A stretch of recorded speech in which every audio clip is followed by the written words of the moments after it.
이제 오늘의 이제 메인 그 손님입니다. 우리 그 한 권으로 끝내는 ESG 수업에 대한 이 그 강연을 할 텐데 오늘 신지연 웰로 이사님 나오셨는데 좀 소개를 좀 부탁을 드리겠습니다. 네, 제 소개요? 네, 본인 소개를. 아, 네. 네, 한 권으로 끝내는 ESG 수업 제목 이렇게 졌다고 네, 유승건 이사님께서 되게 싫어하셨거든요. 네, 이 설명을 네, 드리면 저도 사실은 이 출판사랑 관계가 굉장히 좋았어요. 마감일 엄청 잘 지키고 관계가 되게 좋았었는데 제목 때문에 조금 제가 반대를 한 적이 있었거든요. 이거 어떻게 ESG를 한 권으로 끝내냐. 이렇게 이해해 주시면 될 것 같습니다. ESG를 한 권으로 끝내는 게 아니라 수업을 한 권으로 끝내는 거다. 그러니까 이해해 주시면. 마치 뭐라 그럴까요? 한 권으로 끝내는 서울 구경 뭐 이런 느낌인 것 같아요. 아, 네, 네네. 그렇게 네, 봐주시면 될 것 같고, 네, 저도 오늘 이제 북토크라고 해가지고, 네, 오늘 거버넌스에 좀 초점을 맞췄다기보다는 네, 이 책에 대한 내용을 한 네, 30분 정도 예, 예, 발표를 드리고, 네, 그리고 이따가 Q&A 할 네, 때 그 질문해 주신 것들 좀 네, 봤거든요. 그래서 네, 거버넌스 내용은 네, 질의응답 할 때 조금 더 내용을 담아가지고 네, 말씀을 드리려고 합니다. 예, 예, 네, 그래서 제 소개는 저는 현재 이제 스타트업에 근무를 하고 음, 있는데요. 이 스타트업에 조인하기 전에 작년까지는 글로벌 IT 기업에서 CSR을 담당을 했어요. 네, 그래서 10년 넘게 CSR을 담당했고 마지막에는 이제 코리아랑 싱가포르 두 개 국가를 담당을 했었고 그리고 본사에 서스테이너빌리티 팀이라고 있어요. 그래서 외국에서는 이제 ESG보다는 서스테이너빌리티, 지속 가능성을 좀 더 강조해서 보고 있거든요. 그래서 그 팀의 글로벌 이제 아태 지역 담당으로 이제 포함이 돼가지고 ESG와 관련된 업무를 좀 했었습니다. 네, 네, 그러면 여기까지 이제 소개를 듣고 본격적으로 우리 정말 한 권으로 끝내는 ESG 수업이 가능할지 네. 수업을 오늘은 30분만, 네네네. 30분만 듣도록 하겠습니다. 30분에 끝내는 ESG 30분의 ESG 수업으로. 수업. 네, 우리 신지연 이제 저자님의 특별 강연을 듣도록 하겠습니다. 네, 여러분 댓글로 환영 많이 해주시고, 그다음에 또 질문사항 또 신지연 그 이사님께 드리는 질문도 많이 올려주시길 바라겠습니다. 네, 네. 감사합니다. 아, 네. 그래서 ESG 지속 가능한 기업과 기업 그리고 삶. 제가 이제 책에 사인도 아마 그렇게 해드릴 텐데요. 지속 가능한 기업 그리고 삶을 응원합니다라고 저는 사인을 해요. 그래서 그만큼 저는 이 한 권으로 끝내는 ESG 수업을 쓰면서 좀 더 기업들이 그리고 우리의 개인의 삶이 지속 가능하도록 만들었으면 좋겠다라는 취지로 이제 책을 썼습니다. 그래서 내용의 책을 썼고요. 웰로의 CSO고요. 사실 이 문장은 여기 옆에 계신 서진서 부장님의 책에서 가져온 문장이에요. 근데 그 행동주의 기업을 읽다가 제가 너무 감동을 받은 문장이어가지고 제가 써먹고 있습니다. 죄송합니다. 그래서 죽은 행성에서는 어떤 사업도 할 수 없다라고 환경운동가가 말씀하신 내용인데 그 ESG가 등장한 배경을 저는 이 문장이 가장 잘 표현해주고 있다고 생각을 합니다. 그러니까 결국 기업이라는 것이 털을 두고 있는 환경, 지구, 그리고 우리 사회가 건강하지 않으면 우리 비즈니스가 되게 위태해질 수 있는 리스크 관점으로 생각을 하는 거고요. 저 사진은 이제 캘리포니아 사진인데 우리나라에서도 최근에 강원도에 산불이 났었잖아요. 그리고 우리가 지금 체감하고 있는 이런 팬데믹, 그 코로나 같은 경우도 우리가 기후 위기를 정말 체감하면서 여행업계나 이런 특정 산업군은 그 피해를 직접적으로 보고 있는 상황에 이르렀어요. 근데 문제는 이런 팬데믹이 앞으로 훨씬 더 자주 일어날 수 있다라는 위기 측면에서 우리가 이제 이런 것들을 고려한 비즈니스를 해야 된다라는 부분이 이제 ESG의 등장 배경으로 보고 있습니다. 그래서 우리나라의 이제 ESG 분위기를 보면은 여러분들 여기 참여하신 분들도 이제 ESG에 대한 관심이 엄청 높으시잖아요. 근데 이런 우리나라 국내 분위기 보면 작년까지만 해도 이제 대기업의 수장들이 발표를 막 하셨죠. ESG 선언을 막 하시고, 우린 ESG 경영을 하겠다. 뭐 이래가지고 ESG 송도 나오고, 뭐 이런 분위기였는데요. 정부에서도 발표를 했습니다. ESG 경영 확산의 원년으로 삼겠다. 그래서 작년까지는 정부와 대기업에서 견인을 하는 분위기가 굉장히 컸어요. 그리고 재작년에 비해서 작년이 검색어가 한 40배 정도 늘었다고 합니다. 그만큼 관심이 굉장히 많아졌는데, 올해는 분위기가 또 바뀌고 있어요. 어떻게 바뀌고 있냐? 저한테 이제 제보해 주시는 내용들인데요. 공기업, 중소기업, 스타트업들로 내려오고 있습니다. 그래서 공기업 같은 경우는 작년에 관계부처 합동 발표가 두 번이 있었습니다. 그래서 8월 달에 한 번 있고 12월 달에 한 번 있었는데요. 원래 정부에서 뭐 산업부, 기재부, 뭐 환경부 이런 식으로 ESG를 다 따로따로 보고 있다가 이걸 정부에서 통합해서 관리하겠다라고 해서 정부 합동부처로 발표가 됐는데 그중에 내용이 이제 8월 달에는 개괄적인 방향성이라든가 개요가 많이 나왔고요. 그래서 각각 뭐 공기업은 어떻게 해야 된다, 선도를 해야 된다, 뭐 이런 식으로 나왔고, 예를 들면 대기업이 중소기업을 지원할 경우에는 세제 혜택을 주겠다. 뭐 이런 당근과 채찍 이런 부분들이 같이 합동부처 발표로 내려왔고요. 그리고 이제 올해 보여지는 움직임들은 이제 대기업들이 ESG를 이제 선언하고 하자니 중소기업들이 같이 해주면 안 되는 상황이 된 거예요. 근데 중소기업들은 이제 자금이랑 인력이 부족하다 보니까 이런 부분들을 대기업이나 정부기관이 서포트하는 형태로 일어나고 있는데요. 예를 들면 중소기업 혁신 바우처 사업이라는 것이 있습니다. 보통 바우처 사업은 정부에서 70% 자금을 대고요. 중소기업에서 30% 자비 부담을 해가지고 진행하는 것인데 글씨가 작아서 잘 안 보이시겠지만 그 ESG 컨설팅 뭐 이런 항목도 생겼고 탄소 절감을 위한 바우처 사업 이런 것들이 있어서 한 2천만 원에서 5천만 원 규모로 사업들이 내려오고 있습니다. 그만큼 정부에서 이제 서포트를 해서 중소기업들도 ESG 경영 체계를 갖추도록 도와주겠다라는 부분들이 실질적으로 생기고 있고요. 그리고 마지막은 스타트업 대표님이 저한테 캡처해서 보내주신 거예요. 근데 창업 도약 패키지라 그래가지고 정부 지원금을 받을 수 있는 사업을 신청할 때 ESG 실천 계획을 제출해야 되는 상황이 되었습니다. 그래서 이제 스타트업 대표님이 매우 당황하셨죠. 그래서 이 도대체 뭘 작성해야 되냐? 그래서 E, S, G 각각 영역별로 뭘 작성해야 되는지 계획이 세워져야 되고 이렇게 정부 자금 신청뿐만 아니라 그 공공 건물에 입주해 있는 경우에는 ESG 실천 계획을 내라라는 이런 요청들이 실질적으로 내려오고 있는 상황입니다. 그래서 제 주변에서 이제 이걸 해야 되는구나라는 분위기는 굉장히 많이 체감되고 있는 상황이에요. 근데 기업이 ESG를 해야 되는 이유를 크게 세 가지로 좀 살펴보면 그 살펴보기 전에 질문을 궁극적으로 저는 한 가지 질문을 좀 던져보고 싶은 게 기업이란 무엇인가를 먼저 좀 생각해 보시면 좋을 것 같아요. 그래서 사실 기업이란 무엇인가 생각해 보셨나요? 내가 월급을 받기 위해 존재하는 조직? 뭐 이런 걸겠죠. 근데 인제 그 일론 머스크라고 하는 테슬라 자녀가 다니는 학교에서 이런 철학식 수업을 한대요. 그래서 시골 마을에 공장이 있는데 이제 폐수를 계속 방류를 하자니 자연이 파괴되고 그리고 이 공장을 없애자니 사람들의 일자리가 잘리고 이러면 어떤 결정을 해야 되냐 이런 것들을 학생들이 인제 토론을 통해 가지고 의사결정을 하는 그런 수업을 한다고 합니다. 근데 우리가 비즈니스를 하면은 굉장히 이런 아이러니한 상황들이 생겨요. 그러니까 수익을 극대화하는 부분과 지속 가능 경영을 하는 부분에 있어서 상충되는 지점들이 있거든요. 그럴 때 우리는 어떤 의사결정을 할 것인가? 그리고 기업은 어떠해야 되는가? 이런 것들을 굉장히 많이 고민할 필요가 있는 것 같아요. 근데 제가 인제 기업의 전체 흐름, 변화의 흐름을 좀 보면 요즘에 특히나 인제 좀 체감되는 부분들이 있는데요. 과거에는 제가 다녔던 회사가 인제 100 년이 넘었던 기업이에요. 그래서 세 가지의 최초 회사인데요. 흑인 최초 고용, 장애인 최초 고용, 여성 최초 고용의 회사였습니다. 그만큼 인제 100 년이 넘는 동안 기업의 조직 문화를 만들어 간 기업이기도 했었거든요.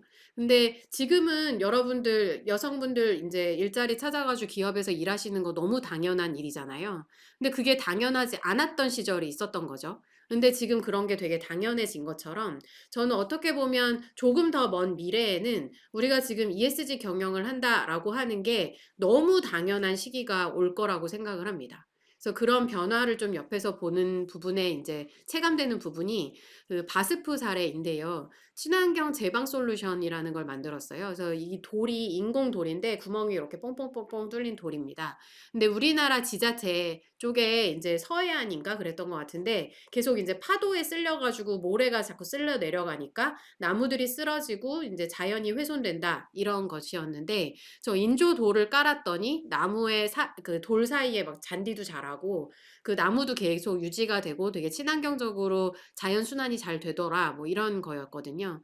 근데 여기 바스프에서는 이걸 그냥 그 사회공헌 차원으로 뭔가 기부를 했다거나 그런 게 아니라 이것을 팔았습니다. 우리나라 지자체 정부에 팔아 가지고 비즈니스 이익도 추구하면서 좋은 제품을 만들어서 사회적인 임팩트도 만들어내는 그 일타쌍피를 했던 사례인데요.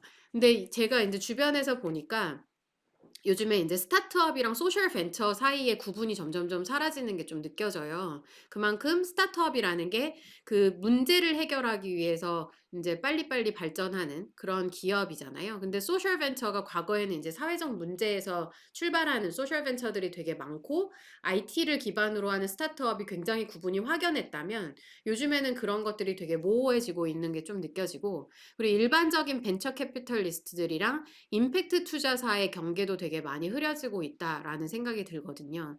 근데 인제 저게 영리와 비영리의 경계가 점점 허물어진다라고 하는 부분이 제가 얘기한 게 아니라 미래학자가 실제로 얘기하고 있는 부분이기도 합니다. 그래서 영리와 비영리의 경계가 점점 흐려질 것이다. 혹은 제3 섹터가 굉장히 커질 것이다. 이런 이야기들이 많이 나오고 있어서 이런 미래가 어떻게 보면 ESG 모멘텀이나 이런 것들을 타고 훨씬 더 빨리 오지 않을까라는 생각도 듭니다.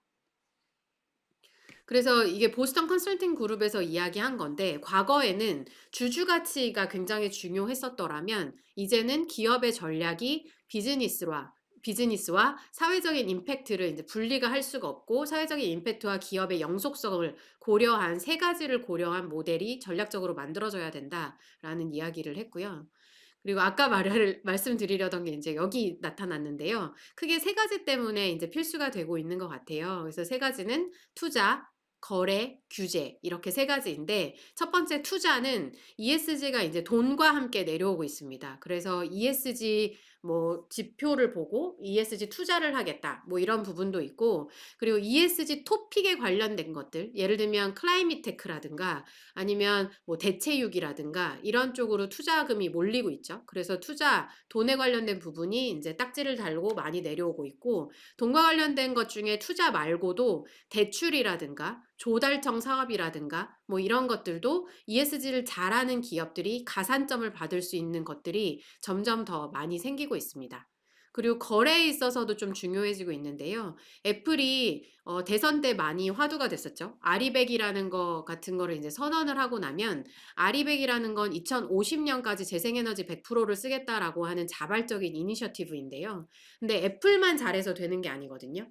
애플과 거래를 하고 있는 공급사들도 이런 아리백을 같이 준수를 해 줘야지 달성을 할 수 있기 때문에, 이런 거래를 함에 있어서도 인제 공급사들, 우리나라에서도 애플과 거래를 하고 있는 공급사들도 결국은 신경을 쓸 수밖에 없고, 우리나라 대기업들 LG, SK 그리고 뭐 삼성 이런 곳들도 이런 자발적인 이니셔티브에 점점 더 많이 가입을 하고 있기 때문에, 우리나라의 중소기업, 대기업과 거래를 하는 중소기업들도 이런 실사를 많이 받게 될 것이다라는 부분이 이제 달라지고 있는 분위기입니다. 그리고 세 번째로는 규제인데요. 이제 EU가 그 규제들이 엄청나게 많이 늘어나고 있죠. 그래서 탄소국경세라든가 공급망 실사법이라든가 이런 규제들이 많이 생기고 있고요. 그리고 2010년 대비해서 규제가 5배 정도 늘었다라고 하고, 우리나라에서는 이제 최근에 실감하신 제도 중에 중대재해처벌법 같은 것들은 실제로 이 1호가 되지 않기 위해서 공장을 한 2-3일 동안 셧다운한 사례도 있다고 합니다. 그리고 바지 사장을 안 치는 경우도 있다고 하는데, 그만큼 인제 기업이 신경 쓸 수밖에 없는 규제가 많이 생기고 있다라는 부분을 강조를 드립니다. 그래서 ESG 관련해서 인제 뭘 챙겨야 되는지를 좀 잘 아셔야 되는데, 저는 좀 구분해야 될 요소로는, 기업이 뭐 예를 들면 임팩트 비즈니스를 하고 있다고 해서 거기가 'ESG 경영을 잘한다.'라고 생각하시면 안 된다. 이거는 구분을 해야 된다라고 생각을 합니다. 예를 들면 공기업 같은 경우도 공공성을 위해서 탄생한 조직이잖아요. 그럼에도 불구하고 뭐 예를 들면 서울 지하철공사 직원이 CCTV로 뭐 여자들의 행인들의 짧은 치마를 찍다가 걸린다거나 이런 리스크들이 항상 발생을 할 수가 있거든요. 그래서 비즈니스 토픽이 ESG적이라고 하더라도 실제로 그 기업이 ESG 경영을 잘하는지는 살펴볼 일이다. 그걸 보장할 수는 없다라는 부분을 생각해 보시면 좋겠습니다.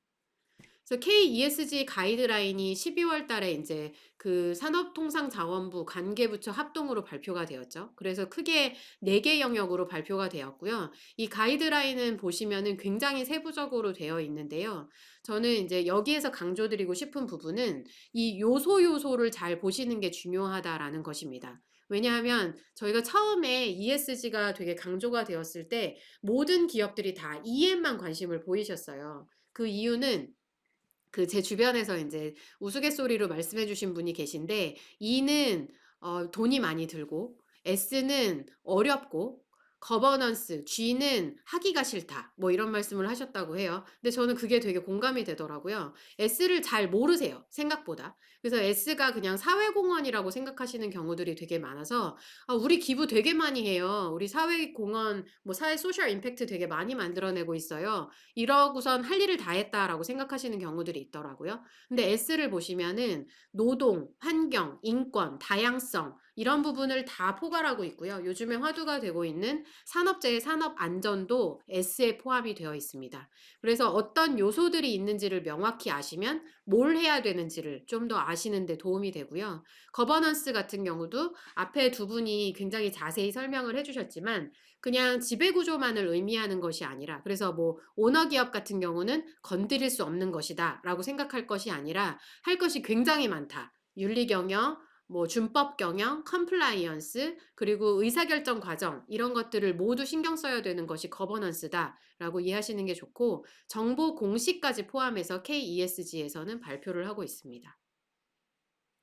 그래서 저도 인제 이해관계자에 대해서 좀 살펴볼 텐데 ESG 전후로 주주자본주의와 이해관계자 자본주의라고 이야기를 할 만큼 기업이 신경 써야 되는 이해관계자들이 굉장히 많이 부상을 하고 있어요.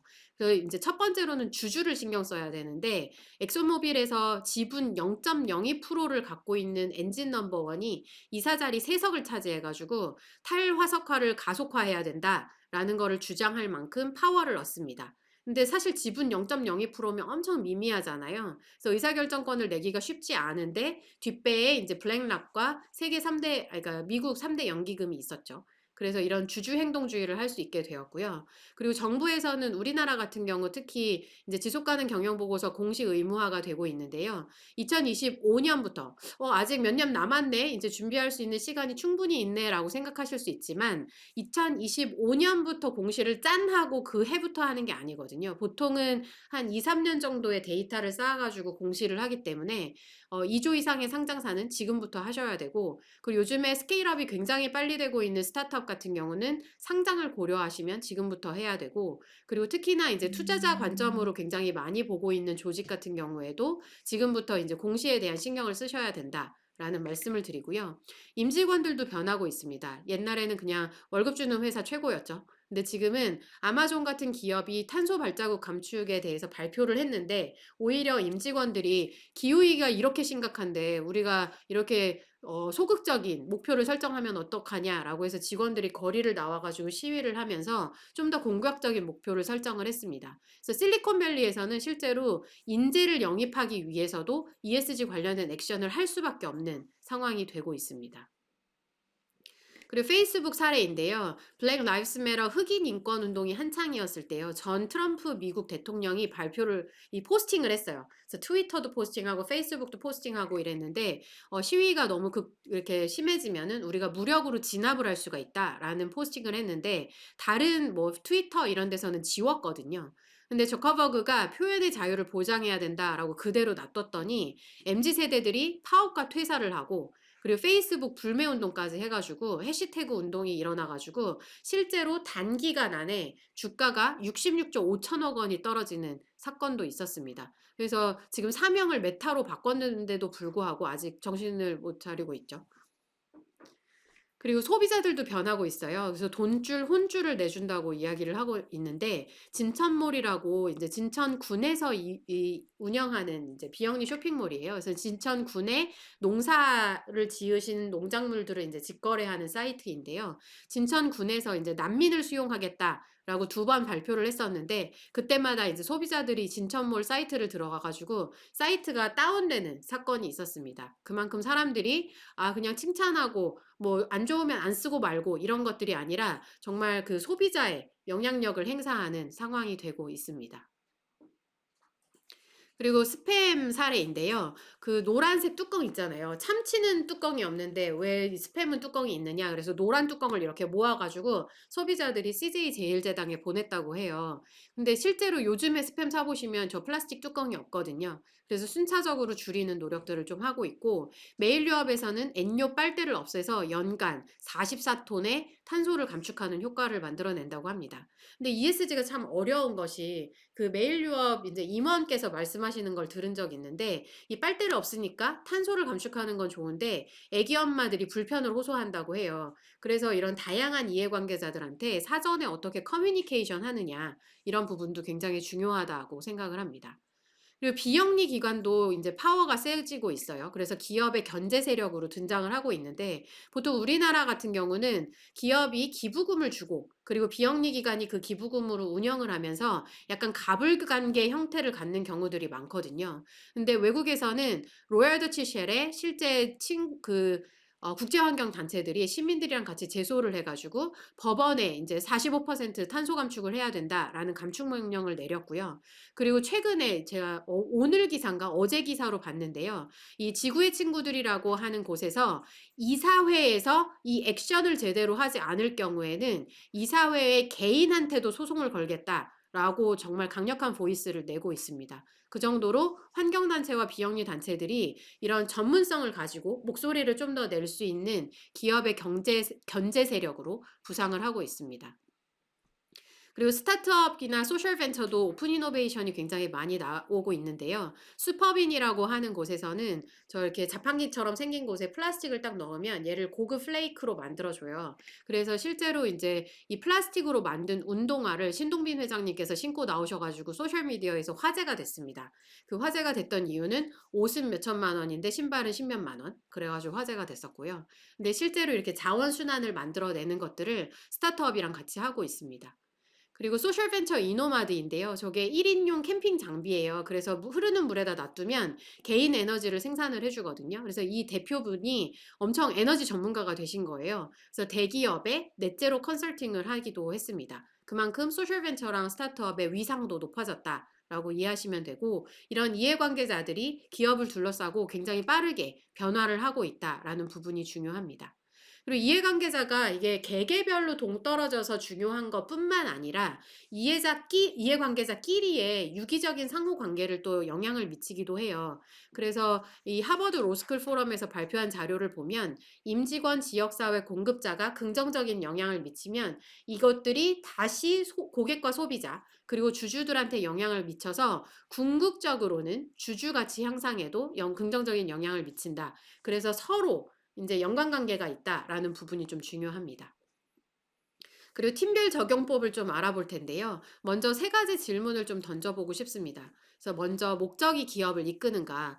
그래서 제가 이제 글로벌 기업 다닐 때 그 purpose driven company라 그래가지고 굉장히 중요한 키워드였어요. 근데 우리나라에서는 이게 약간 추상적이어서 많이 이제 채택을 잘 안 하고 계시는 것 같은데, 이걸 그 본인이 다니고 계시는 기업에 좀 적용시켜서 생각해 보시면 좋을 것 같습니다. 그래서 예를 들면 파타고니아 같은 경우는 사명이 우리는 우리의 터전, 지구를 되살리기 위해 사업을 한다라는 사명을 갖고 있어요. 즉, 환경을 위해서 비즈니스를 이용하겠다라는 이야기인데요. 저는 제가 이제 캠핑을 하는 사람이어서 그런지 이 파타고니아 입은 사람들만 보면 되게 멋져 보여요. 정말로. 그래서 이 티셔츠가 사실 좀 비싼 편이거든요. 파타고니아 티셔츠가 비쌈에도 불구하고 그 가치를 인정하고 좋은 제품을 만들어서 오래 쓰도록 이제 매장에 수선 코너 같은 것도 만들어 놨잖아요. 그래서 그런 메시지와 진정성에 정말 공감하는 팬층과 소비자들, 임직원들이 있기 때문에 이런 파타고니아가 실제로 북미 지역에서는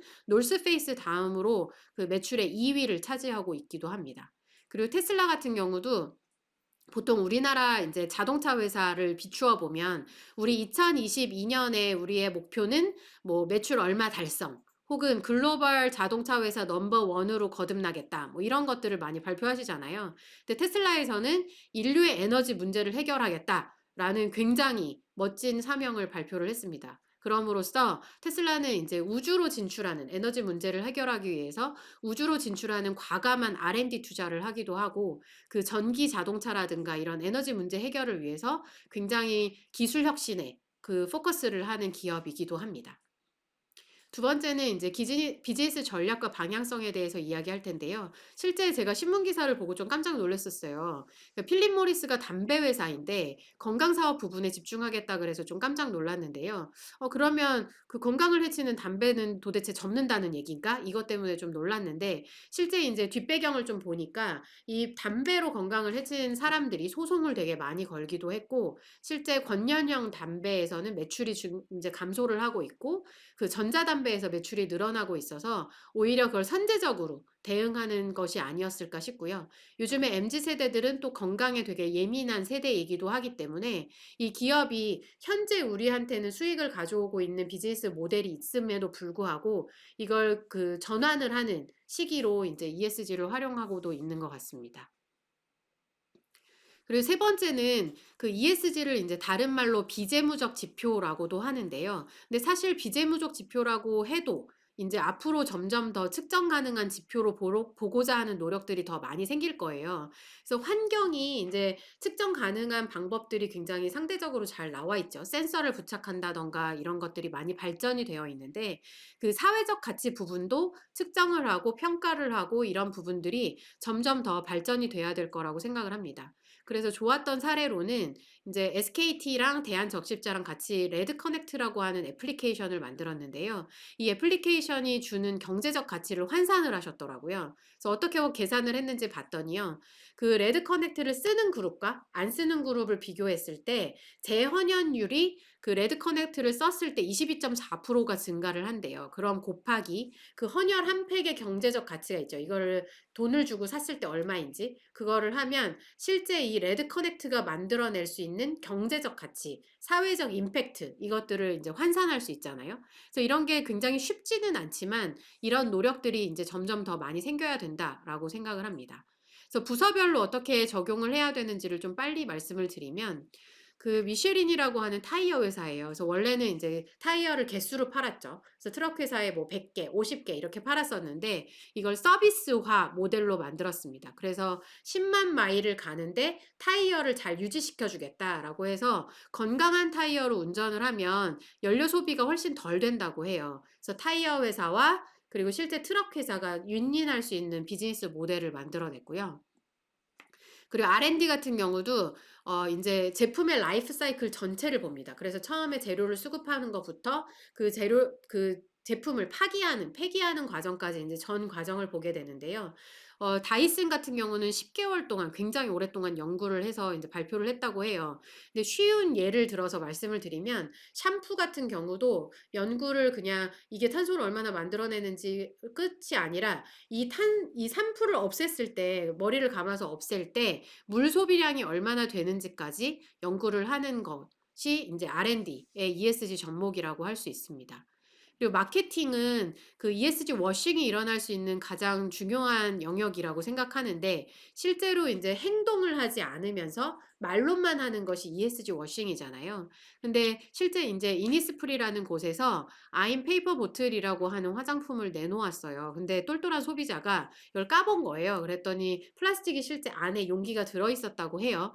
근데 원래 기존 플라스틱에 비해서는 플라스틱 함량이 줄어들기는 했지만 이 겉에 표지를 보면 아임 페이퍼 보틀이라고 했기 때문에 이 고객의 눈높이와 브랜드의 메시지 간의 간극이 좀 있었다라는 부분이 중요했고요. 그 펩시콜라는 기존에 광고를 만들 때 약간 파티 분위기를 연상하는 광고를 많이 만들었었거든요. 근데 흑인 인권 운동이 한창이었을 때 저 시위대한테 펩시콜라를 줬더니 분위기가 굉장히 좋아졌다. 뭐 이런 유튜브 광고를 올려 가지고 소비자들한테 엄청나게 욕을 먹었습니다. 그래서 바로 내렸는데요. 인제 심각한 사회 문제에 편승해 가지고 뭔가 광고 효과를 보려고 했다. 그럼 펩시는 과거에 흑인 인권 운동을 위해서 어떤 노력을 기울였냐라고 소비자들이 챌린지를 했습니다. 그래서 이런 시류 편승이 중요한 것이 아니라 진정성 있게 커뮤니케이션을 얼마나 꾸준히 잘 해 왔고 관련된 브랜드 활동을 어떤 것들을 했는지가 중요합니다. 그리고 HR 부서, 인사부인데요. 우리가 보통 다양성, 포용성 이런 얘기를 할 때 많이들 하시는 것이 그 여성의 비율 같은 것들을 많이 보세요. 근데 다양성, 포용성이라는 게 단순히 그냥 비율로 중요한 게 아니라 서비스와 기업의 경쟁력 강화를 위해서 필요한 부분이다라는 부분으로 이제 예시를 좀 가져와 봤는데 그 인공지능 챗봇 아시죠? 이루더라고 이제 나왔었는데 출시한 지 얼마 안 돼 가지고 바로 접었어요. 이유가 두 가지가 있었는데요. 하나가 개인정보 보호 부분이었었고 또 다른 하나는 성장애인 비하 발언이었습니다. 그래서 보통 이제 챗봇을 개발할 때 트레이닝을 시켜요. 그래서 일반 사람들한테 서비스를 쫙 뿌리고서 써보세요라고 해가지고 이제 트레이닝을 시키는데 그 과정에 있어서 성장애인 비하 발언이 되게 많이 들어갔던 거죠. 근데 그 트레이닝된 데이터들을 보고 시뮬레이션 했을 때 만약 이루다 스타트업 직원 중에 이런 비하 발언을 감지할 수 있는 감수성이 높은 직원들이 있었더라면 사장님, 그거 지금 출시하면 안 됩니다. 우리는 서비스를 좀 더 보완해서 내야 됩니다. 라고 이야기를 할 수 있었을 텐데, 그걸 모니터링 하지 못했던 거죠. 그래서 사실 출시를 하고 되게 안 좋은 브랜드 평판을 받은 다음에 서비스를 접는 사태까지 일어났는데요.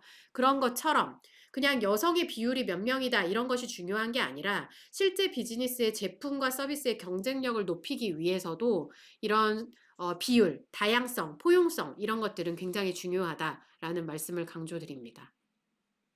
그리고 사회공헌도 바뀌고 있어요. 그래서 밀가루 회사 중에서 킹 아서 플라워라는 회사가 있는데 사실 밀가루는 밀가루죠. 그냥 하얀 가루니까 차별화가 하기가 쉽지가 않은데 이 베이킹을 통한 지역사회 공동체를 만들었습니다. 그래서 직원들이 이제 레시피를 공유하기도 하고요. 그 지역사회에 이제 빵을 만들어서 제공을 하기도 하고 한 라인을 만들어서 뭔가 급한 연락이 왔을 때 대응도 잘하고 이래서 지역사회와 끈끈한 공동체를 만들어 가지고 실제 매출에도 기여하는 그런 프로그램을 만들었다라고 하고요. 그리고 인제 SKT에서 쿡스토브라는 것을 지급을 했는데요. 과거 같으면은 그냥 쿡스토브를 기부하고 끝 이렇게 되는 경우가 많죠. 근데 이거를 그 왼쪽 사진을 보시면 2 끼를 만들어 먹는데 6 시간 동안 이 불을 지폈대요.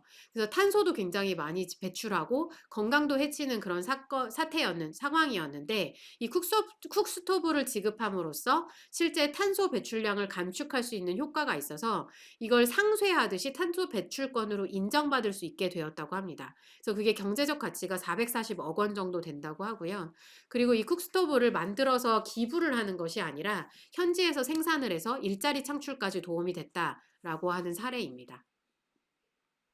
그래서 위에 5가지 부서에 대해서는 좀 사례를 구체적으로 말씀드렸는데 밑에 5가지 부서도 중요해요. 그래서 재무 같은 경우는 우리가 이제 구매부 같은 데서 뭔가 우리의 파트너를 결정을 할 때 그래서 하청업체를 결정을 할 때 이 기업이 ESG를 잘하는지를 좀 지표를 더 볼 수도 있는 거고요. 그리고 뭐 예를 들면 웰컴 키트 같은 거를 뿌릴 때 그냥 일반 제품을 하는 것이 아니라 우리는 되도록이면 친환경 제품으로 구성을 한다든가 하는 의사결정을 할 수도 있고요. 그리고 제조 생산이라든가 공급망 같은 경우는 탄소 발자국을 조금이라도 줄이기 위해서 어떤 노력을 기울일 수 있는지 생각할 수 있고 법무팀과 고객관리 같은 경우는 컴플라이언스, 윤리 경영에 이슈가 없는지를 제대로 촘촘히 살피는 데 기여를 할 수가 있습니다. 그래서 대기업은 뭐 자원도 풍부하니까 가능하겠지. 그러면 작은 기업, 중소기업에서는 어떻게 하는지 알아보려고 하는데요. 그 국민 샌드위치라고 하죠. 영국의 프레타망제라고 하는 곳에서는 재료 당일 소진 원칙이 있다고 합니다. 그래서 오늘 들어온 재료는 오늘 다 쓴다고 해요. 그래서 직거래가 굉장히 잘 되어 있다고 합니다. 그래서 오늘 신선한 재료를 받아가지고 그 남은 음식들은 그걸 기부하는 프로세스도 굉장히 잘 되어 있고 수익금도 그냥 돈으로 기부하는 것이 아니라 미래 세대의 교육을 위해서 지원하는 형태로 되어 있다고 합니다. 그리고 우리나라에서는 이제 이삭 토스트, 제가 내고왕이라는 프로그램에서 봤는데요. 직원들이 완전 침이 마르게 칭찬을 하더라고요. 그래서 역대급 복지 뭐 이래가지고 칭찬을 하고, 그리고 가맹점들이 우리의 이웃이다라고 해가지고 가맹점비를 받지 않고 교육비를 받지 않고 그들이 상생 경영을 잘할 수 있도록 서포트한다고 합니다. 그리고 저는 가장 인상적이었던 기사였는데요. 천주교 수원교구에서 탄소 중립 선포를 하셨습니다. 근데 이 기사가 이제 한겨레에 굉장히 길게 나온 기사였는데요. 이 기사 어디에도 ESG라는 단어는 한 단어도 찾아볼 수가 없었습니다. 근데 그게 인상적이었던 이유는 이 천주교에서도 지구의 울부짖음에 외면하면 안 되기 때문에 우리도 탄소 중립이라고 하는 실천을 한다. 그리고 굉장히 구체적으로 계획을 세우셨어요. 그래서 2040년도까지 탄소 중립을 하기 위해서 우리는 뭐 형광등을 어떻게 교체할 거다. 이런 굉장히 구체적인 가이드라인을 세우셨더라고요. 그래서 이런 진정성 있는 활동들은 정말 그 조직의 규모와 상관없이 할 수 있는 것들이구나라는 부분에서 제가 되게 감동을 받았던 사례입니다. 그래서 ESG 이제 무엇부터 해야 되는지를 한 장으로 간략하게 설명을 좀 드려보면 저는 크게 5가지 단계로 보고 있어요. 그래서 먼저 인지하시는 게 중요하다. 그래서 C레벨이든 이런 경영진들이 우리도 ESG 경영을 해야 되겠구나. 조직의 규모와 상관없이 중소기업, 당장 생계도 굉장히 중요하지만 우리가 지속 가능하게 경영을 하기 위해서는 ESG에 대해서 챙겨야 되겠구나라는 인지와 ESG에 대한 요소별로 뭘 차지하고 있는지를 살펴볼 필요가 있고요. 물론 다 하면 좋죠. 하지만 한정된 자원이 있기 때문에 중대성 평가를 해보시길 권장드립니다. 그거는 우선순위 결정이라고 생각하시면 되는데요. 비즈니스 중요도랑 그리고 이해관계자가 중요하다라고 생각하는 거에 접점을 찾아서 우리가 우선적으로 시행할 것을 결정을 하시고요. 그리고 우리가 예를 들어 애플과 거래하고 있다라고 하면 애플에서 요구하는 지표들 혹은 우리가 뭐 투자를 받아야 된다라고 하면 투자사의 지표들 우리가 우선적으로 개선해야 될 것들을 먼저 살펴서 개선을 하시길 권장을 드립니다. 그리고 평가는 중요한 부분이 나중에 이제 A와 B를 했을 때 어떤 것이 효과가 좋은지를 분석하는 데 있어서 사후 평가도 중요하지만 결국 이런 같은 예산을 들여서 우리가 어떤 프로그램을 선택할 것인가에 있어서도 평가가 중요해요.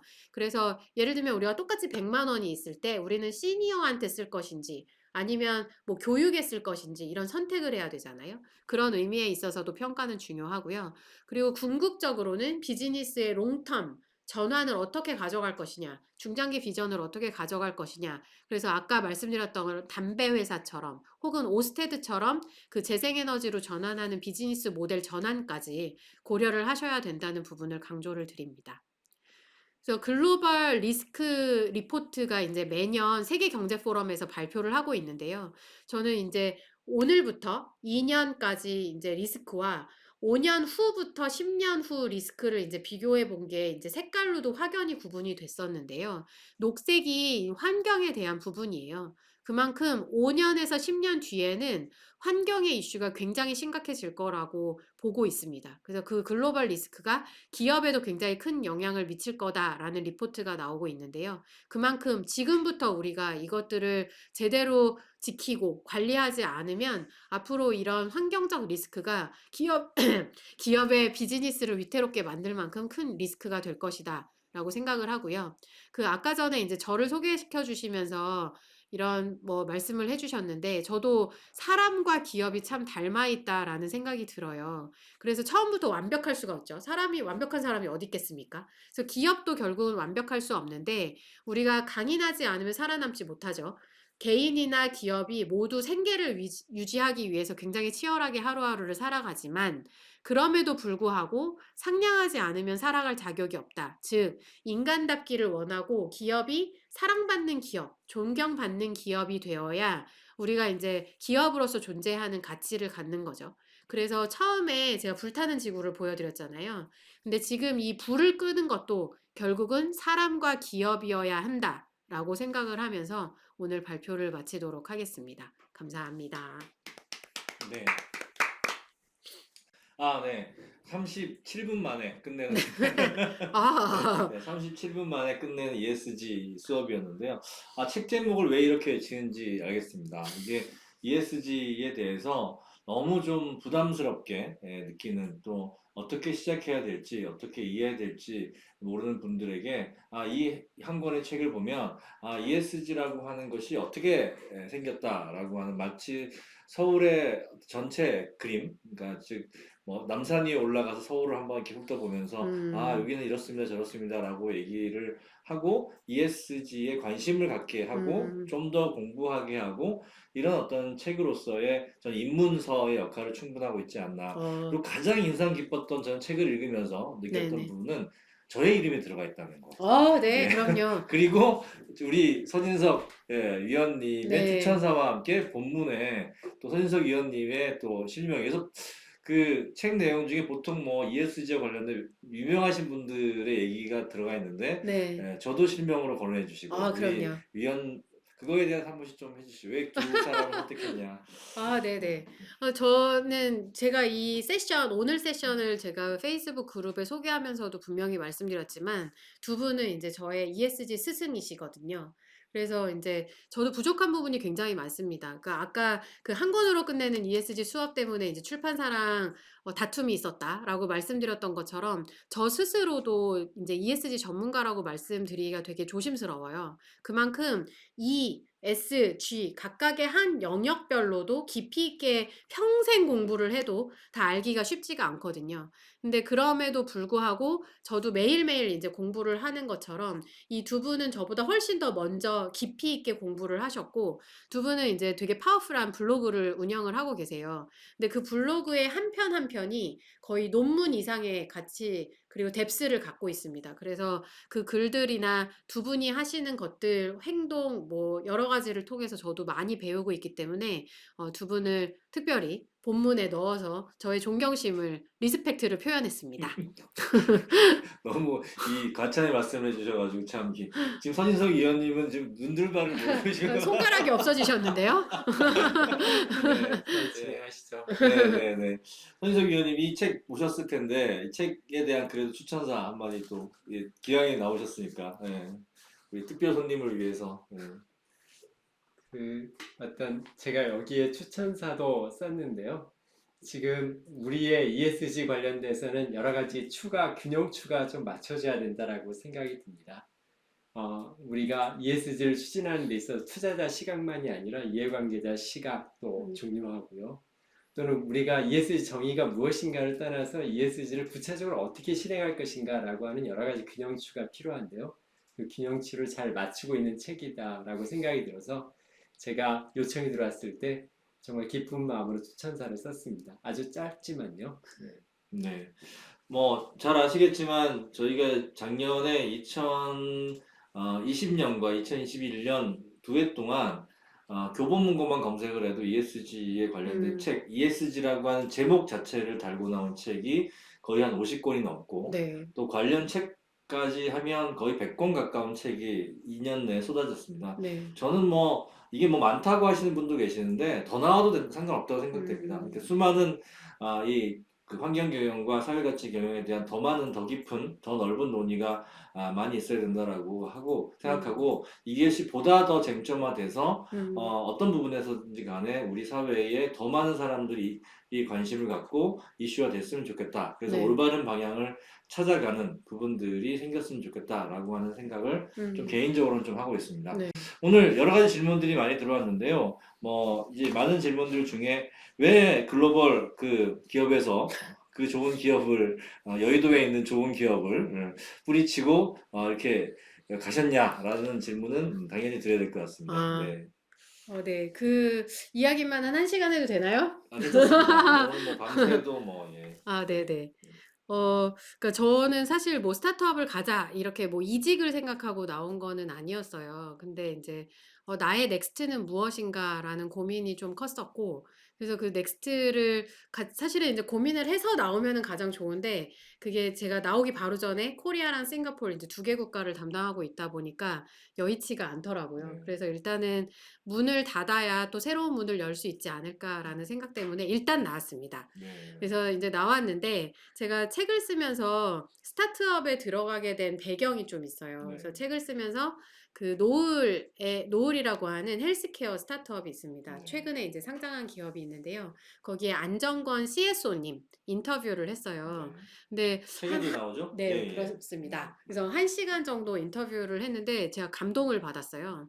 근데 그 감동을 받았던 포인트가, 그 안정권 CSO님은 Chief Sustainability Officer세요. 그래서 지속 가능성 책임이신데, 그 감동을 받은 포인트는 두 가지였어요. 하나는 이게 거버넌스랑도 관련이 있습니다. 그래서 두 가지 중에 한 가지는 그 조직 구조가 되게 특이하더라고요. CSO님이 지속 가능성 책임이신데 그 밑에 4개의 조직이 있었습니다. 파이낸스, HR, 서스테이너빌리티, 커뮤니케이션, 이렇게 4개 조직이 있었고요. 제가 가장 쇼킹했던 부분은 파이낸스가 서스테이너빌리티 밑에 있었다라는 것입니다.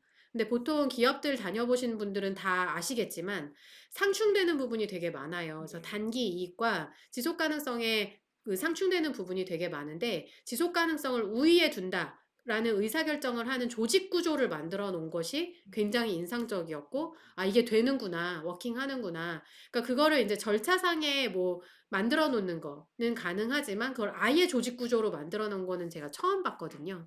그래서 그 부분이 첫 번째로 감동적이었고, 그리고 두 번째로는 HR이 밑에 있다라고 말씀을 드렸잖아요. 그래서 모든 직원, 지금 100명이 좀 넘는데요. 모든 직원들이 의무적으로 1년에 4번을, 클로즈업 하니까 되게 부담스러워져. 1년에 4번을 의무 교육을, 서스테이너빌리티 교육을 받아요. 그래서 직원들의 수준이 굉장히 높아진 거예요. 그래서 매주 100명이 넘는 직원이 위클리 회의를 하는데, 그 위클리 회의에서 뭐 의사결정자들이 이런 결정을 했다라고 발표를 하면 직원들이 그거는 노을답지 않습니다 라고 건강한 커뮤니케이션을 하는 조직 그쵸. 그게 문화를, 바로 거버넌스인 네, 거죠. 그렇습니다. 네. 그래서 그런 거버넌스 체계를 만들어 놔서 지속 가능성 교육을 통해서 직원들의 스탠다드를 높이고, 그리고 조직 구조를 투명하게 만들고 100명이 모두 전체 회의를 위클리 회의를 해서 의사결정을 하는 구조를 만들어 놓은 것이 제가 굉장히 감동을 받아서 거기서 나오면서 제가 스타트업에 전화를 걸었습니다. 제가 갈 자리가 있습니까? 그래서 이제 스타트업에 딱 꽂혀 있었죠. 그러니까 내가 굳이 직접 창업을 하지 말고 어떤 조직에서 내가 CSO 역할을 하면서 그 체계를 잡아서 그걸 다른 스타트업으로 확대할 수 있는 기회를 가질 수 있다면 나의 소명을 할 수 있겠구나. 아, 왜 네. 웃으세요?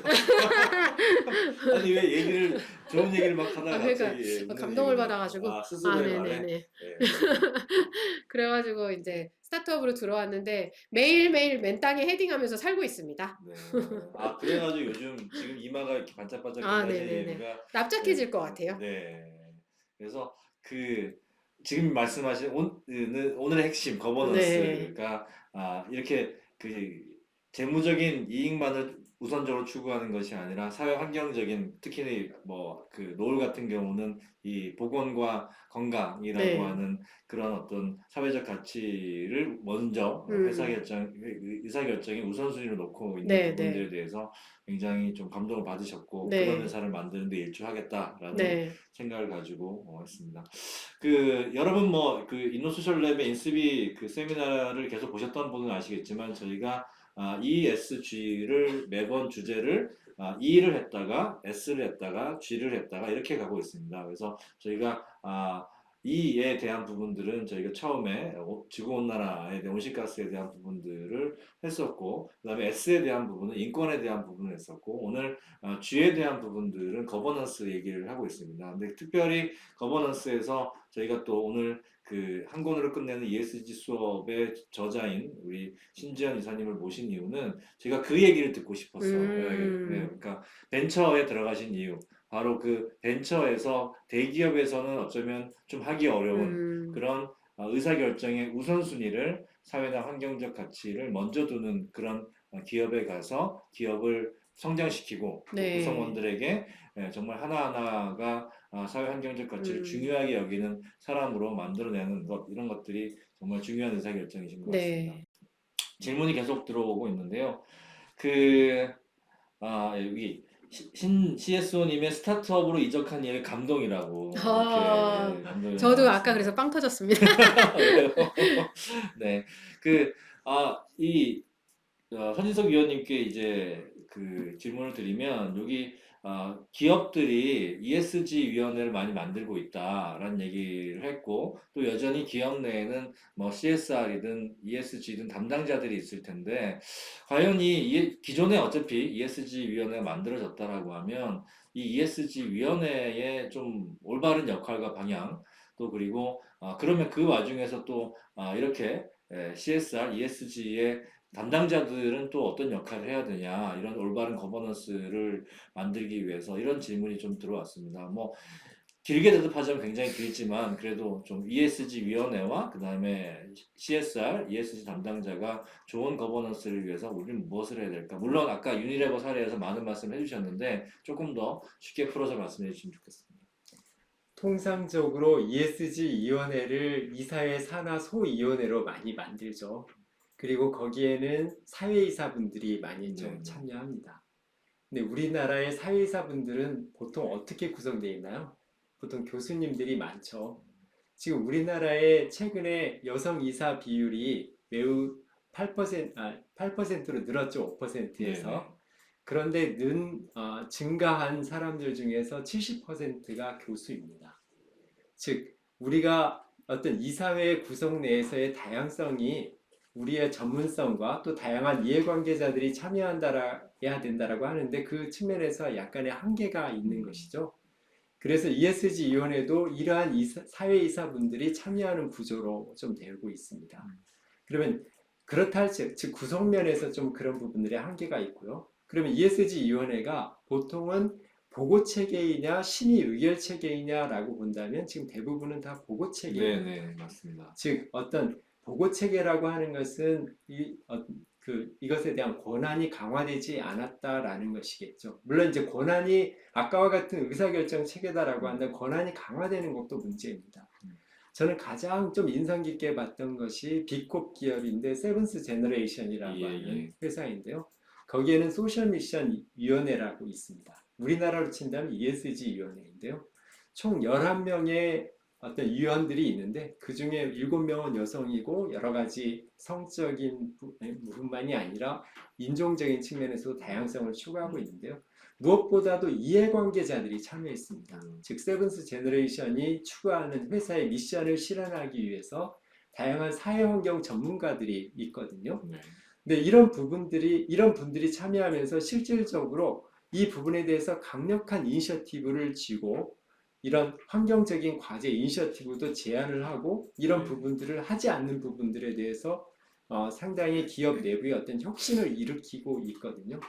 이제 그런 측면에서 본다면은 가장 저는 바람직한 ESG 위원회의 사례가 세븐스 제너레이션 사례다라고 네, 네. 그렇게 보고 있고요.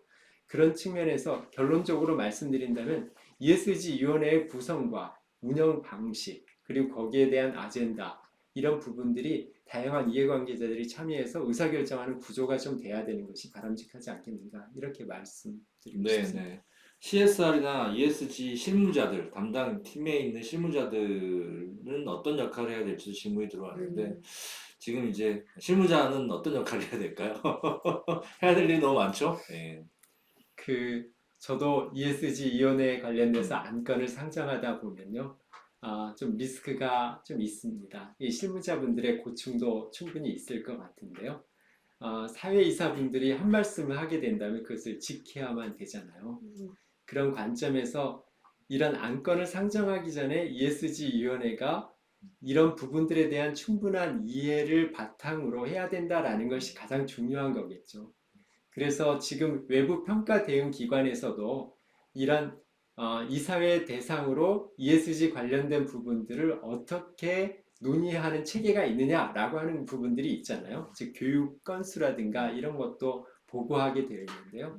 이런 측면에서 그런 부분들을 좀 강화하기 위한 부분들이 가장 좀 먼저 선행돼야 되지 않을까라는 측면이 듭니다. 네, 알겠습니다. 어쨌거나 CSR, ESG 담당자는 기업 전체의 ESG 경영, 그다음에 CSR에 대해서 실무적인 측면에서 관리를 잘 해야 될 텐데, 저는 그런 면에서 본다라고 하면 아까 그 유니레버 사례 때도 말씀을 해주셨지만, 실제 ESG 또는 CSR 담당자 자체가 ESG나 CSR에 대해서 좀 스스로의 시간과 노력을 들여서 충분히 좀 학습을 좀 했으면 좋겠다라는 생각이 듭니다.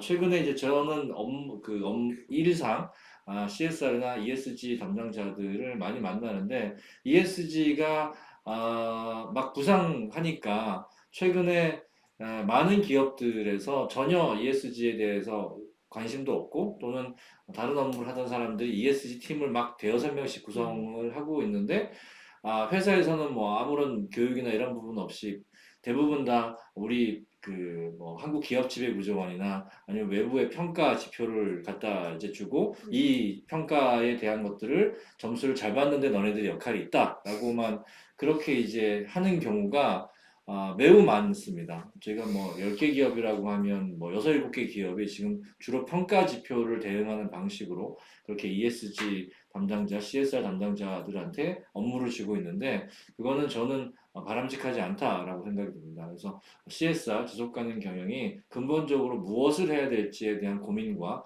그리고 담당자 스스로가 ESG나 CSR에 맞는 본인의 어떤 철학, 그 다음에 직장에 대한 그런 마인드가 없으면 그냥 겉돌 수밖에 없지 않나라는 생각이 좀 듭니다. 우리 또그 신지연 이사님 나오셨으니까 이런 질문이 들어왔는데요.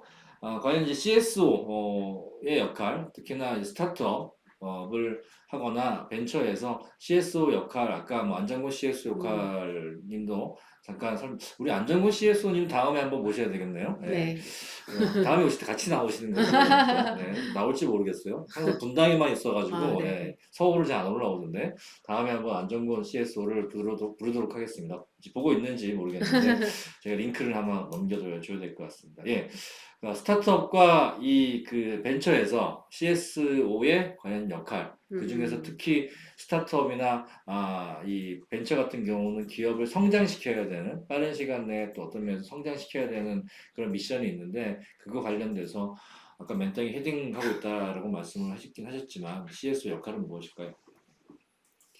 그러니까 사실은 이제 노을의 안정권 CSO님을 보고 제가 들어왔기 때문에 눈높이가 엄청 높았었거든요. 그래서 되게 야심찼죠.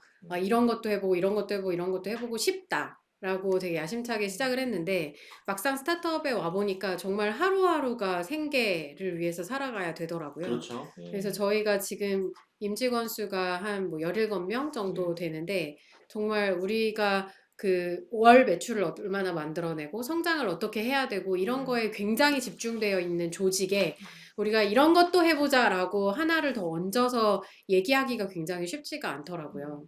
그래서 그런 거를 되게 여러 가지 숙제를 한꺼번에 주면 그러니까 저는 이제 따가 되겠죠.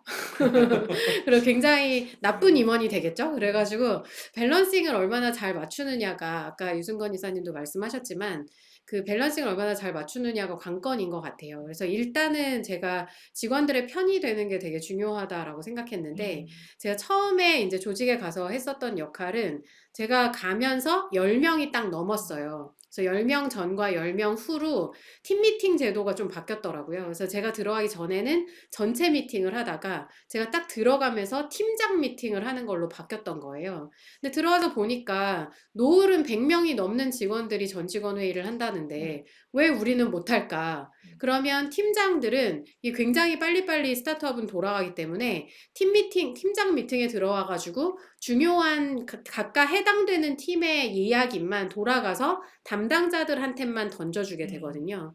그러면 거기에 있는 실무자들은 그 회사의 비전이라든가 아니면 회사가 가고자 하는 방향 이런 것들을 전혀 들을 기회가 없는 거예요. 네. 그래서 저희 대표한테 제안을 해서 다시 전체 미팅으로 돌리자라고 해서 그건 그 주에 바꿨습니다. 제가 들어가자마자 한 번 팀 미팅, 팀장 미팅을 해보고 바로 바꿨고요. 그리고 또 하나는 이제 이거는 제가 들어가기 전부터 좀 체계가 잘 잡혀 있었던 건데 굉장히 투명한 의사결정들을 합니다. 그리고 투명한 그 프로세스가 있는데요. 저희는 모든 내용들을 다 그 노션에 공개를 해요. 그래서 하물며 제가 외부 회의를 나가가지고 회의록 작성한 것들도 일반 직원들이 마음을 먹으면 다 볼 수 있게 되어 있거든요. 그래서 기업이 어떻게 돌아가는지 뭐 이런 것들을 투명하게 공개하고 의사결정에 최대한 참여하도록 하고 하는 부분들을 좀 신경을 쓰고 있습니다. 그래서 저도 이제 우선순위를 정해서, 그러니까 예를 들면 웰컴 키트를 아직 신입사원들이 그렇게 많이 들어오는 상황은 아니긴 하지만, 뭐 웰컴 키트를 좀 더 친환경적으로 바꿔본다던가, 조금 그 직원들이 인원이 늘어나면 서스테이너빌리티 교육을 의무적으로 해본다던가 하는 것들을 순차적으로 점진적으로 시행을 해볼 예정입니다. 그리고 또 하나 좀 급하게 챙겼던 거는 개인정보 보호는 좀 챙겨달라고 CTO님한테 부탁을 드렸어요. 그래서 우리는 잘하고 있나요? 라고 질문을 드렸고 그 개인정보 보호 처리 부분은 S에 해당되거든요. 그래서 그 부분을 CTO님이 확인을 해주셨고 우리는 뭐 4가지 단계에 의해서 뭐 암호화를 하고 있고 뭐 어떻게 하고 있고 해서 설명을 충분히 해주셨고 그 부분은 OK가 돼서 넘어갔었습니다. 네, 예. 그래서 뭐 그 지금 말씀하신 것도 보면 지금 이제 전체 회의를 했다라고 하는 것도 이 사회나 환경 가치를 임원들만 알고 있거나 네. 팀장들만 알고 있는 것이 아니라 실무자 전체가 확산하기 위해서는 실시간으로 정보가 공개되고 투명하게 공개돼야 되고 네. 그런 부분들이 필요한데 거버넌스를 제대로 된 거버넌스를 구축한다는 것도 결국 정보의 흐름이 얼마나 투명하고 신속하게 이루어지고 있느냐가 네. 매우 중요한 요소인데 그런 부분들을 지금 회사 내 함으로 인해서 회사 내에 임원 창업자와 임원 그리고 전체 구성원들의 신뢰도가 굉장히 네. 굳건해지는 거고 그 신뢰도가 굳건해진다는 얘기는 회사에 대한 로열티, 또 네. 회사에 대한 어떤 자기 책임의식이 늘어난다라고 하는 것은 스타트업이나 벤처들이 성장하는데 매우 중요한 왜냐하면 네. 스타트업이나 벤처들은 굉장히 어려운 환경 속에서 매우 많은 업무를 진행을 할 때 그때 소속감이나 로열티가 없으면 실제로는 회사가 그런 고비를 넘기가 굉장히 어려운데 네. 그런 부분들에 대한 체계를 지금 만들어 주시는 것 같습니다. 네. 저희가 시간이 또 많이 지나서 마지막에 또 좀 질문이 될 것 같습니다.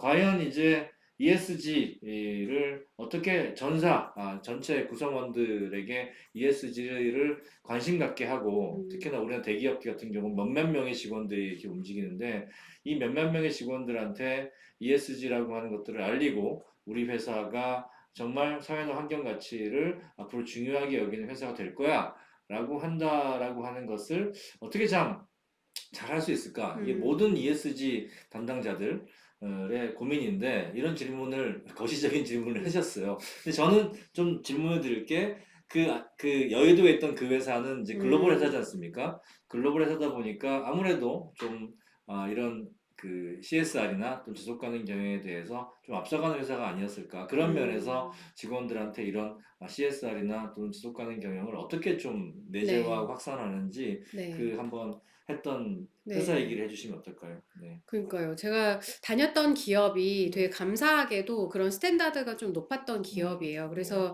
사실은 기업 내에서는 되게 당연한 건데 외부에 나와 보니까 이게 되게 잘하고 있었던 거네라고 느끼는 사례들이 여러 건이 있었거든요.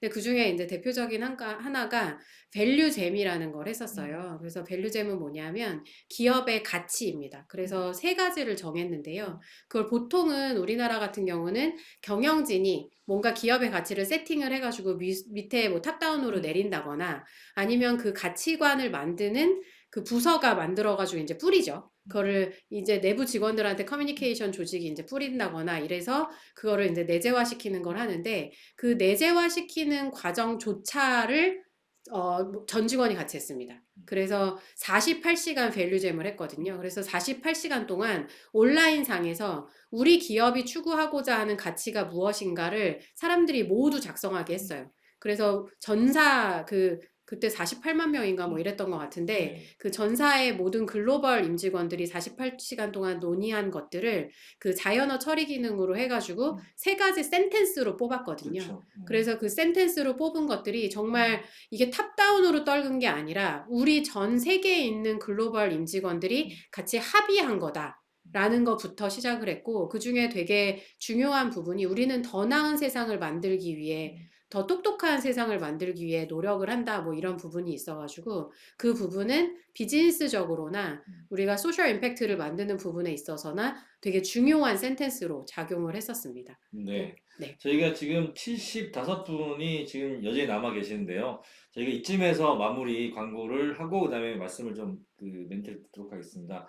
오늘 이제 그 보여드린 자료들을 이 자료 내가 좀 두고두고 봤으면 좋겠다. 그래서 PDF 자료를 원하시는 분은 지금부터 채팅창에 본인의 이메일 주소를 남겨주시면 저희가 남겨주신 분들에게 한해서 보내드리고요. 또 한 가지는 여기 책 쌓여있지 않습니까? 10권? 이거 이제 사인하실 건데 이 사인하는 것도 지금 채팅창에 이메일 주소를 남겨주시는 분 중에 10분을 저희가 추첨을 해서 그걸 가지고 저희가 이제 사인북을 내일 바로 보내드리겠습니다. 그러면 뭐 내일 모레나 도착할 텐데 지금부터 시작하겠습니다. 그래서 네 그렇게 하고 이제 그 마무리로 아까 이제 드렸던 질문 다시 한번 드리면 어떻게 하면 전 구성원이 이 사회나 환경에 대해서 정말 중요하게 하는 그런 어떤 실행들을 할 수 있을까요? 우리 뭐 그걸 평생 고민하고 계신 우리 선인석 위원님이시지만 네 어떻게 하면 좋을까요? 네.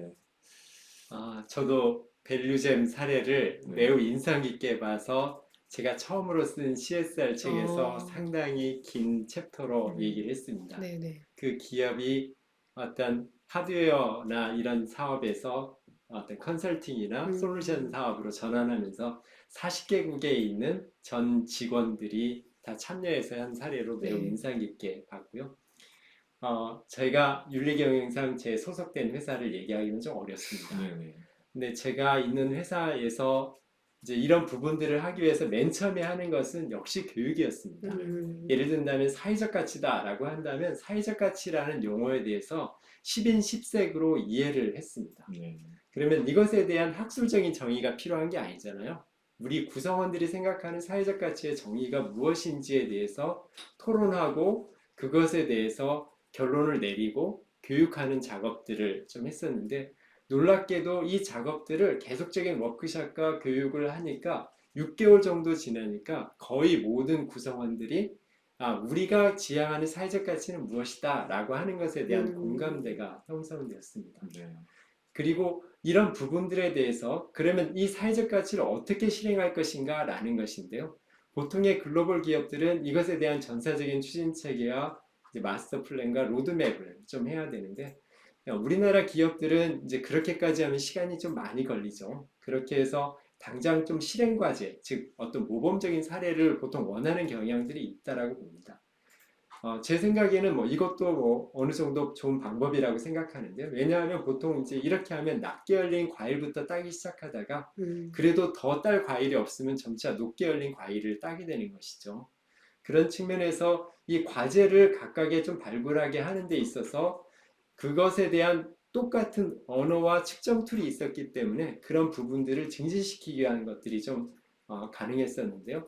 처음에는 어떤 허들을 낮추기 위해서 이런 부분들에 대해서 증분 효과를 따지기 시작했거든요. 그래서 이것이 정말 사회적 가치로서 바람직하냐, 바람직하지 않느냐, 어떤 조직에서는 하기 힘들다, 어떻다라고 하는 측면에서 모든 조직들이 그 부분들을 고민하고 그것을 측정하고 우리의 수준을 정하면 그 다음부터는 이제 증분값을 통해서 증진하기 위한 활동들로 좀 해나가는 과정이 있었는데요.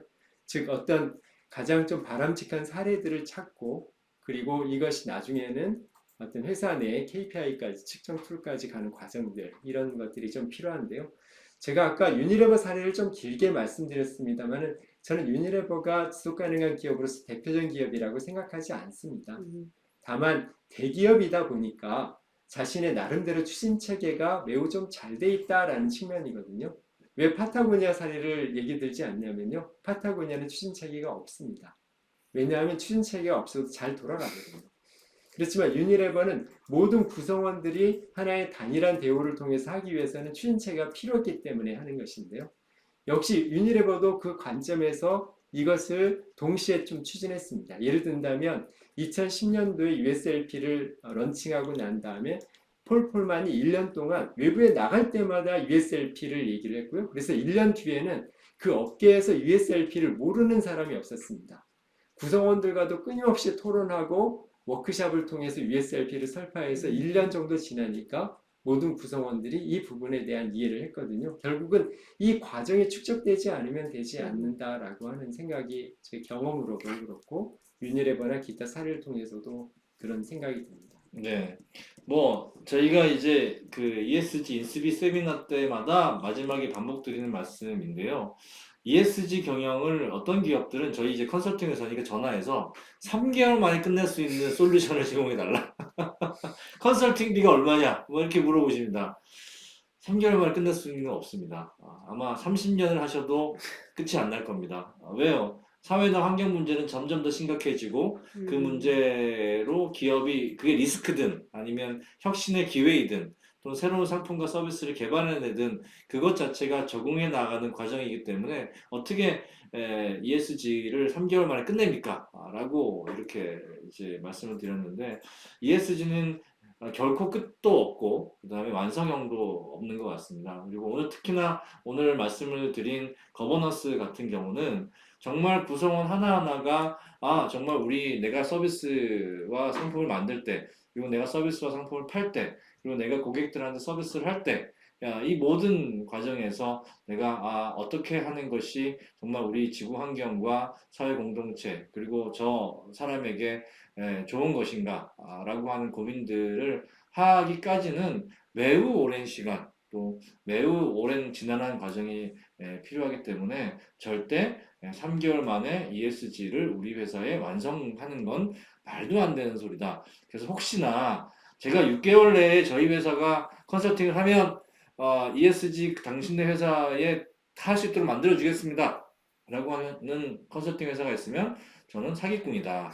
이렇게 생각이 들고요. 사기꾼에게 속지 마시라.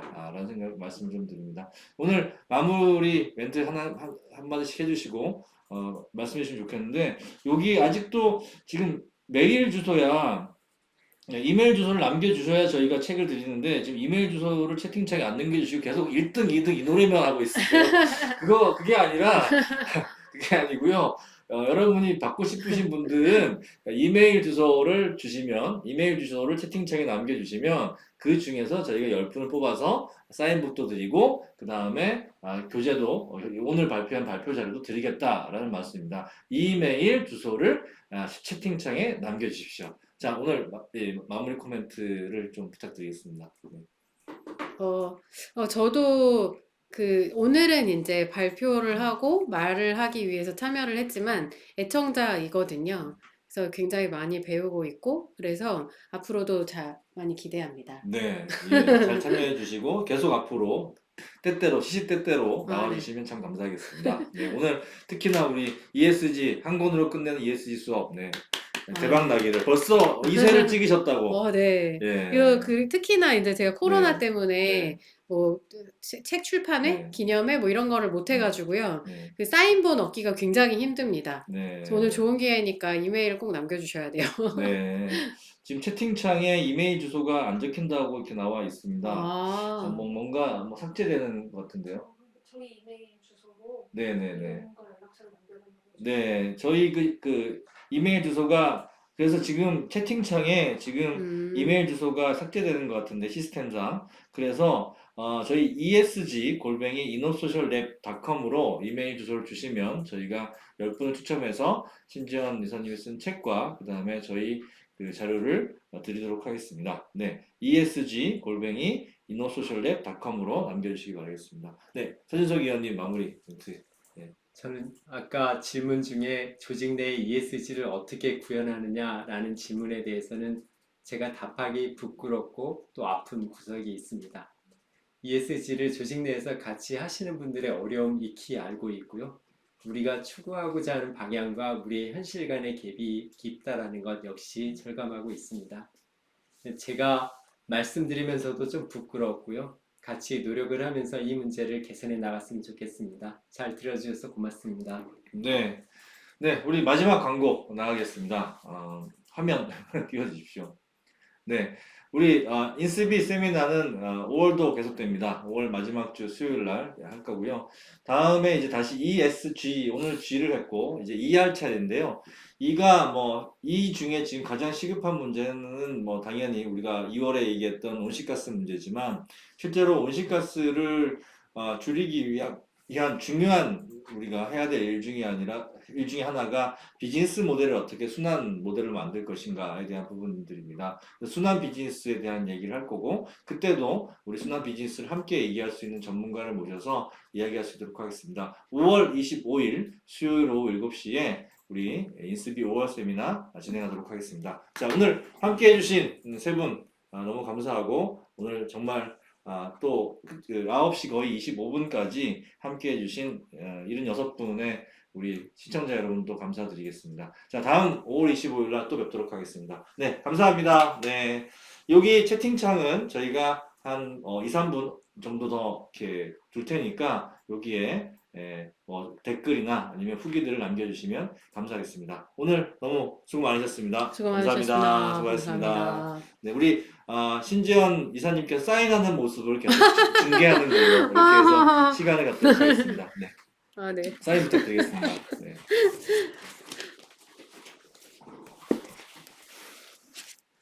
누구님 없이 그냥. 네.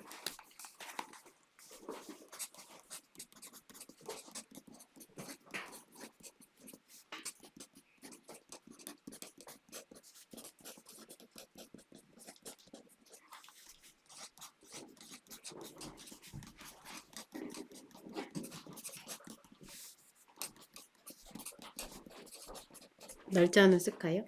네, 오늘 날짜. 네. 2021